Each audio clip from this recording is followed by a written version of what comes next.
Hello and a warm welcome to another edition of the Irish Angle on Jump to It. As usual, I've Johnny Ward and Emma Nagle with me this week, and we're going to look at lots of things. First of all, welcome guys to the show.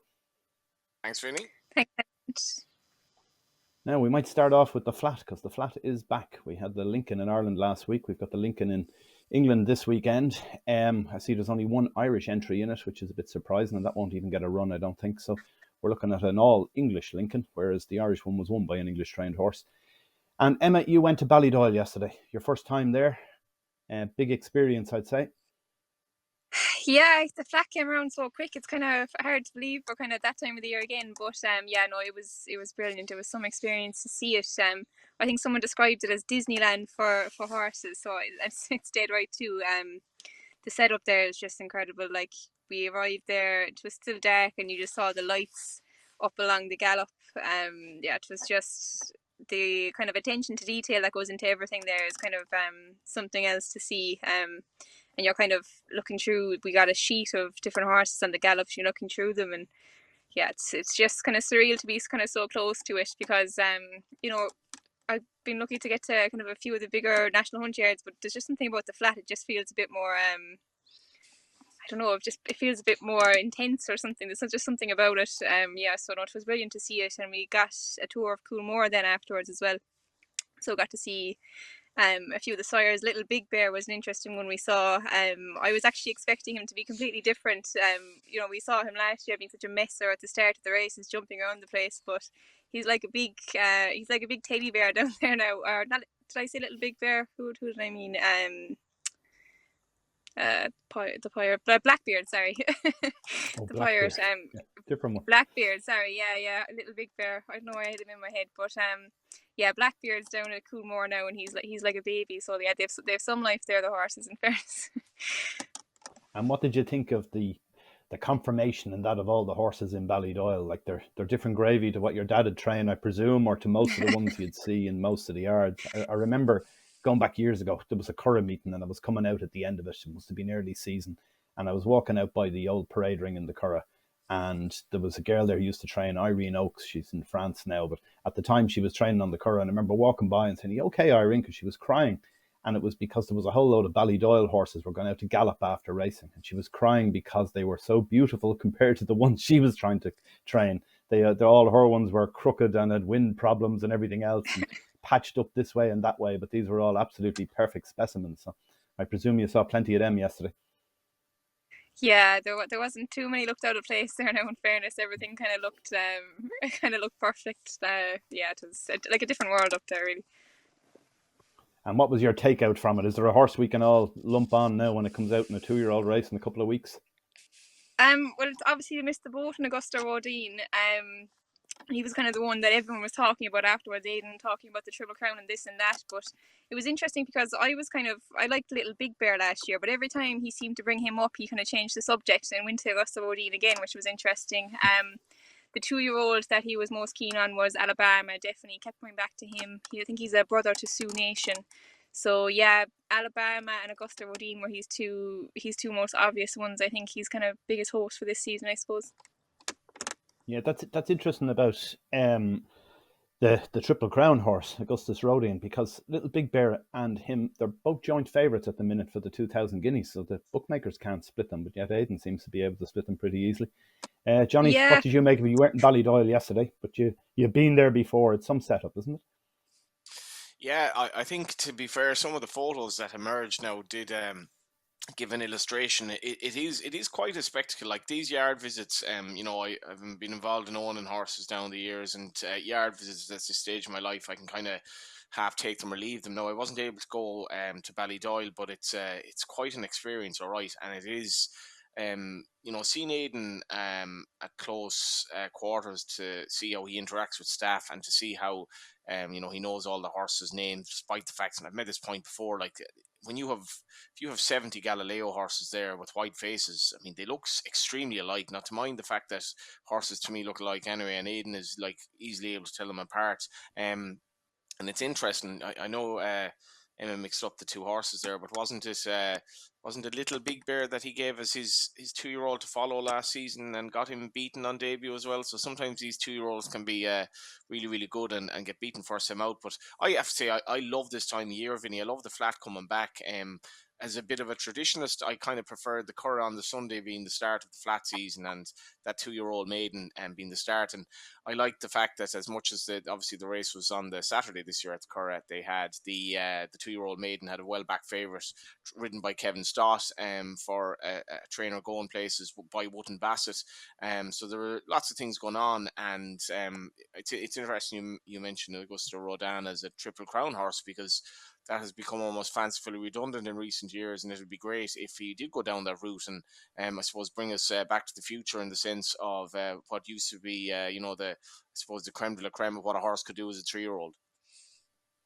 Yeah, it's coming on 60 years now since any horse completed it. So I don't know if I'll get to see it in my lifetime. I can't see the horse going for it myself. I think it's all talk. But there you go. I can't see a horse win over a mile and then going on to a mile 6 later in the season. It just seems, what's the point? In the sense that it's all about the breeding, and the money in that is colossal. So if you've got one that can win over a mile and wins a classic over a mile, do you really want to see it run over a mile 6? Not in my book anyway. The other thing you talk about there with Aidan, with his being able to name all his staff and his horses and everything else. I have 2 daughters and I still mix them up. It's mad, isn't it? I don't know how he does it. Yeah, he's on a different level to the rest of us. One of the lads at the media morning recorded a video of a horse rolling in the stable, and they showed Aidan the video, and he was able to name the horse just from that video. I mean, like, of all the horses in the end, it was just a bay horse rolling in a stable. It's kind of hard to believe, like. Yeah, it's incredible, isn't it? Anyway, we'll move on. Another story from last week is Bryan Cooper, 30 years of age, has given up riding. Johnny, that was a bit of a shock, wasn't it? Came out of the blue. It was one of these things that shocked me but didn't surprise me, if that kind of makes sense, or surprised me but didn't shock me, because kind of liaised with Bryan a little bit over the years, met him on the odd night out and always got on really well with him, and he's Tom's son as well. You can definitely see Tom Cooper in him, and I've great time for that family. Tom is kind of a quiet fella. Often looks like he's wearing the worries of the world, especially if he's waiting for a winner. But he's I think they're a really likable family. And Bryan, as much as he'd made a comeback, when he lost the job with Jigginstown, I think there was a criticism that there would have been a criticism that Bryan wasn't overly bothered about going to Kilbeggan to ride in an ordinary race, or to ride a horse that he didn't fancy. And I think he'd freely admit that himself. He wasn't that pushed about the stuff that wasn't that glamorous and whatever, and maybe the summer racing and all that. But in light of the interview he did with Malachy Clerkin in the Irish Times on Saturday, it gave me an insight that I have to say, like, I either didn't know Bryan well enough to know that this was bothering him, or I didn't understand the mental pressures that he was under, because he's 30 years of age. But when you read the article, and if you hadn't sort of followed jumps racing for much of your life, it kind of makes sense as well. The just from my perspective, I got into cycling during the lockdown. I had one pretty bad crash, and it completely affected my bottle afterwards in terms of going around a bend at speeds, and that is nothing. I had one concussion.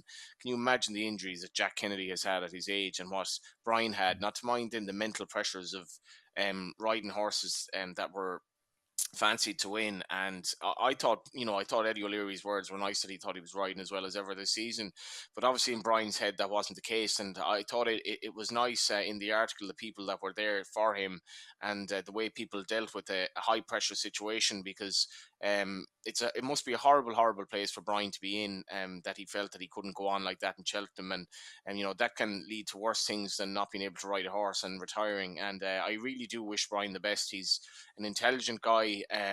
He's very marketable as well in whatever he does. And I thought it was a real insight that we rarely get into the jockey, and you look at David Mullins as well. He retired for his own reasons at a relatively young age, who would have been destined for the top as well in the minds of many.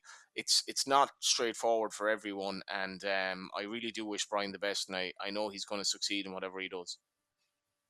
Yeah, I'd agree. Yeah, I do wish him the best, certainly. I see that picture we have there is him winning the Gold Cup in 2016 on Don Cossack.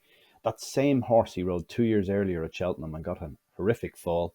He broke his right leg, broke both major bones in his right leg, his tibia and fibula. He was out for a long time with that. That was a very, very bad injury. Yet he comes back and wins a Gold Cup on the same horse. Just goes to show it's such a game of ups and downs. What do you think, Emma? Could you see where he's coming from about the fact that he had a fear of falling?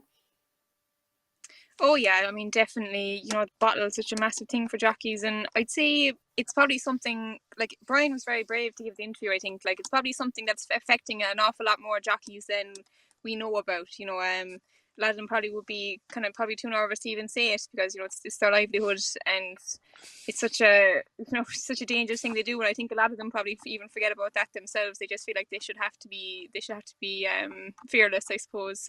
But look, I wasn't overly massively shocked. I suppose I think Bryan's career, like he's obviously a massive talent, and he hit the heights so early on. He had O'Connor. I think he was only a teenager winning the Triumph Hurdle on him, and Don Kozak there, he was still very young winning the Gold Cup. And he's had a lot of bad luck as well. He got the job at Gigginstown early on in his career and didn't go perfectly, I suppose. And I suppose when he was so high at such a young age, it's kind of hard to kind of come down from that, and I suppose be happy about it too much. So when you're so high at a young age, I suppose you either keep going up, and if you go down, it's kind of hard to adjust to that. So I say that's probably affected Bryan a bit as well. But look, he's obviously a massively talented jockey, and it's a pity to see him retiring. But I'm sure he'll be successful whatever he does next. And yeah, I wish him the best of luck. Yeah, we've lost a few guys recently who've gone out of the game quite young, as you mentioned there, David Mullins as well, Johnny.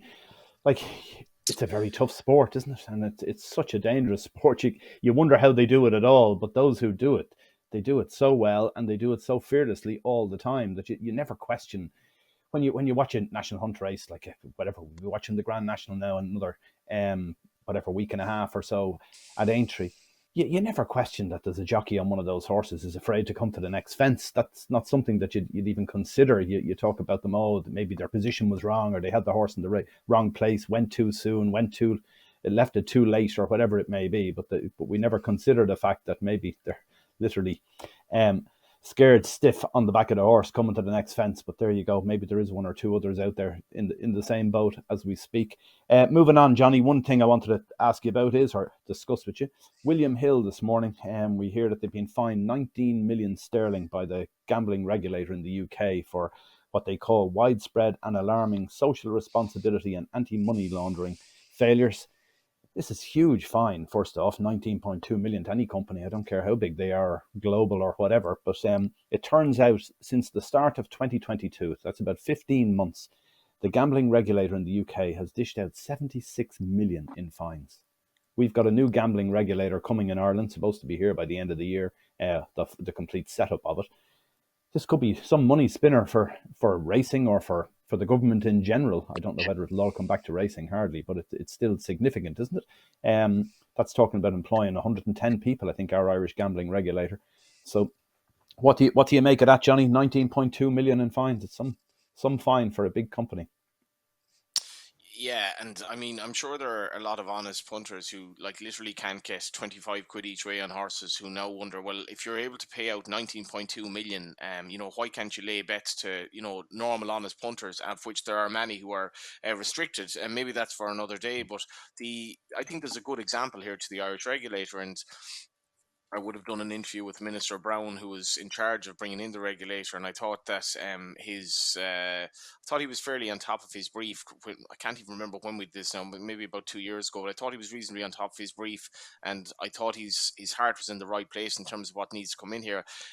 Now the lady who's come into the actual job as regulator, I forget her name, but she doesn't have a gambling background, so there will be pressure on her to prove that she's able to deal with what is a colossal brief. Let's be honest, it's a colossal brief, but I think this sends a good message to the bookmakers over here, who for me have been able to get away with pretty much murder. They can been able to do whatever they wanted, cut down accounts willy nilly, and obviously lay whoever they wanted, lay any amounts they wanted.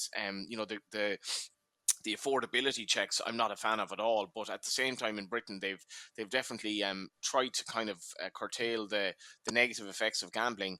And in fairness to William Hill in this instance, and obviously the parent body here, it said that it basically accepted its failures, and according to the chief executive of the Gambling Commission, it said it didn't have the checks in place at that time, and it is colossal money. And it was funny, I don't know if either of you read Aaron Rogan's book Punters about Paddy Power's rise, which is an interesting if somewhat grim read.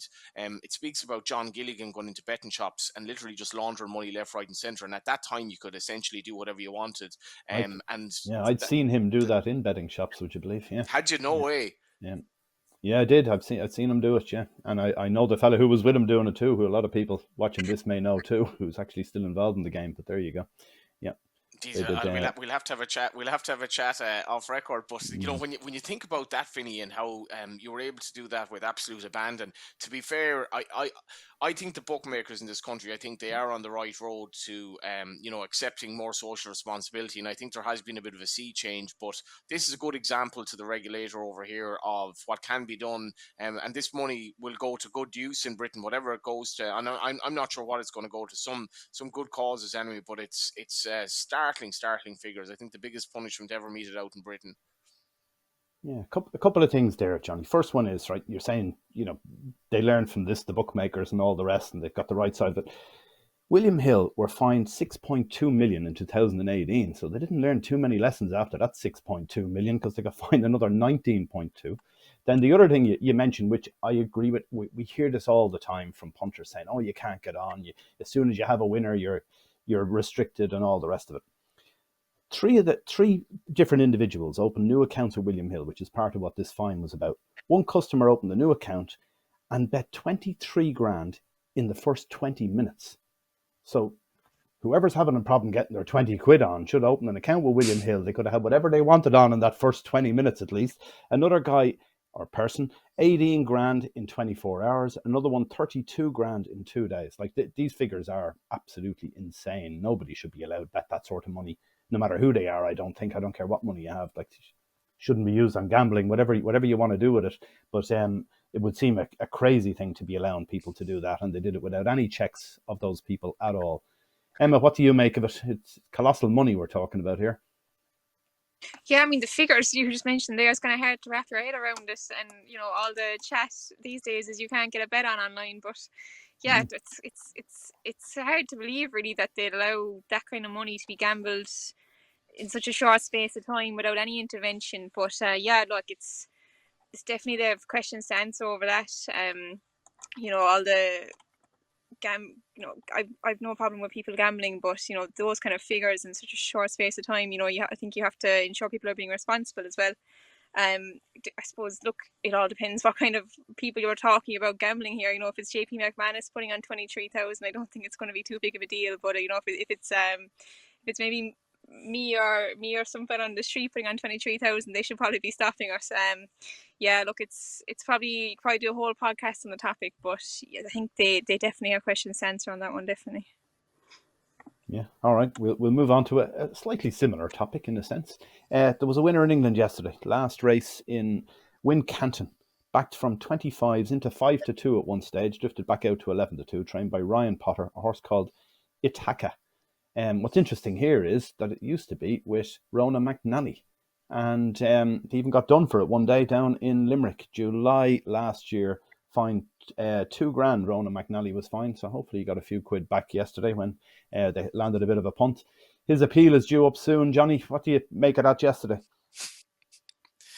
Yeah, it was a bit like the Fozzie Stack horse that won at Naas, Chesamine. Is it on Yes, on the weekend. On Saturday? Wasn't there talk that Barney Curley bred the horse, and there was kind of talk that Barney had sort of I think that Barney wanted to back him like posthumously or something like this. But these people just like they're always there even though they're not. And Ronan's going to be around for a long time regardless of what happens. And we can debate the rights and wrongs of what's ahead of his appeal. But I mean, again, it was one of these days where what was I at yesterday? But I wasn't watching racing anyway. And then these messages come through on your phone. All I can speculate is that Owen McNally trained this horse up until October. He then said to the National Infrastructure Solutions, or Ryan Potter, he might let me know if this horse is fancy down the line and I can have a few quid on. What more can I say? Because I don't know.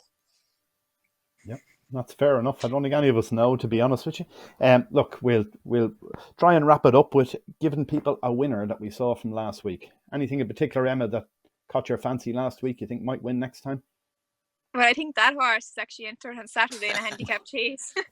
He'd have to have a right go, but you think, considering the confidence they had in him that day, I think he's in Stratford on Saturday, so he's definitely one. But apart from him, Life in the Park is probably one that caused a bit of controversy. People maybe had thought Rachel gave him a bit of an easy time, but he's a horse. I think he could be probably better than what we saw last time at Cheltenham, and he flew home after he jumped the last behind the Devil's Coachman, so I don't think it was a bad race. The Devil's Coachman, he's a graded win over fences already, and he's well fancied for the National. So this fella, he had a hard all race at Cheltenham when he was fancied behind Chemical Energy, and maybe there was just something amiss that day and they wanted to give him an easy spin, is probably what I'd be thinking what happened in Limerick on Sunday. So I think wherever this fella goes next, I'd be fancying him. I'd say he looks like he could be back on track. Very good, yeah. Johnny, have you one for us? Yeah, I'll give one from Nace, actually, and the horse I'm going to give, I have another little spiel after this as well. The horse I'm going to give is Master Garvey. I tipped this horse up on Sunday. I backed him to finish in the first four at 5-2, thinking I was doing well. Went away from the computer, came back. He was now nearly 5-1 to be in the first four. So I sort of throw my proverbial docket out the window.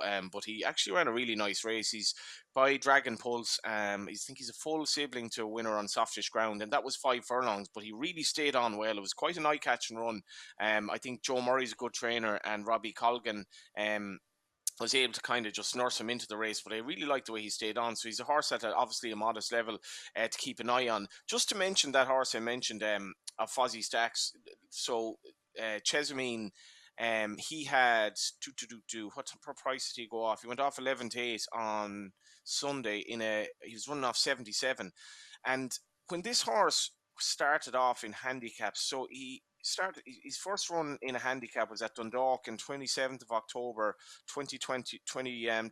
He was running off 67, and he'd had 4 runs in maidens, having shown a bit of ability, and it didn't look like he was given a particularly generous mark or whatever. But I think that day at Dundalk, I seem to recall he was 25-1. Whatever he was, he opened up 22-1 on the show. 22-1 on the show, was backed into 11-4, right? This was one of the most brilliantly executed gambles you will ever see. This horse who was he was bred by Curly Leisure, yeah. So this is going back to October. So you're on this horse. He's going into the stalls, Vinny, and you're like, your heart starts pounding. I don't know how much money I'm going to win here, but I've pulled this off. He loses his action coming out of the stalls, right? So it just goes to show that the amount of things that can go wrong. He then rocks up at Dundalk in January of this year. He absolutely bolted up. He went to Nason on Sunday, his first run since, bolted up again. He probably got another stone or thereabouts. And the 2 horses that Gordon Elliott had this year, Maxim and a Yates filly whose name I forget, he had improved them at one stage on aggregate in the space of about 8 or 9 runs, £91. Both of them were beaten first time out for Gordon, despite the fact they were fancied out the way. And it just goes to show, you look at the gambles that Paul Byrne has pulled off, Charles Burns, Barney Curley, to pull it off with one, the amount of things that can go wrong. So to pull it off with 3 or 4 is just incredible. And I think Chesamine is a good example of, like, you've literally done everything right, and then the horse loses action leaving the stalls. I know. I remember one time many years ago in the Curragh, big handicap in the Curragh, was a 30-runner sprint over 6 furlongs. And there was a good old friend of mine, Frank Ennis, who I've talked about before. Frank had one laid out for it. And we backed it at big prices, 25-1 into about 14s. And we were going to win the sweep if this won. He'd Mick Canaan booked to ride it and everything. And the stalls opened and the horse went down his knees and he hit his head off the ground. He got back up and he ran on. And he was beaten. I think it was a short head and a head. He got beaten in the end. The winner went on to win its next 6. So that was 7 handicaps in a row. The winner won. It was a horse trained by Michael Grassick, which he had got from He got it from a trainer who went to America. Can't think of his name off the top of my head at the moment, but it was one of his cast-offs as he went off to America. He left this one behind, and he won 7 handicaps in a row with it. And the second horse, I think, won his next 5. How unlucky were we that day to meet those two first off, and then to hit his head coming out of stalls. Do you know as well, Vinny, I know we'll say that the Turf Club has its job to do and bookmakers have to limit accounts and they can't do this, they can't do that. We're still talking about Barney Curley and Bellewstown. We're still talking about Gay Future. We're still talking about these gambles years and years and years later. And that story you told me now, and that'll resonate with me, and I'll probably tell someone else about that. It is part of the game, and these are the stories that you want to hear because we all have them. Yeah, without a doubt. Anyway, I'm going to give you a winner, which is a horse I fancied at the weekend as well. I was hoping I'd leapfrog you in the naps table in the Irish field, but it didn't quite work out. Happen. You had a winner, and my horse got beaten. Joe Masseria, but it will win again. It ran in the Lincoln. Given an awful lot to do, to be honest with you. It was in a very poor position throughout. Now, it had a very high draw, so it stayed at the very back on the wide outside all the way. I know they call it a straight mile, but it's not quite a straight mile on the Curragh. And it was finishing best of all. I thought in the end it was beaten just over 3 lengths. Another 50 yards it would have been placed. So that's one for me. I think that will win again when it gets a mile and soft or heavy ground. That's what that means. So that's it from us. So subscribe to our YouTube channel, particularly to get notifications. Emma's going to have a video up on our YouTube channel in the next couple of days from her visit to Ballydoyle. So that will be fun to look at. And as always, gamble responsibly, and we'll see you next week. Thanks for watching. Bye for now.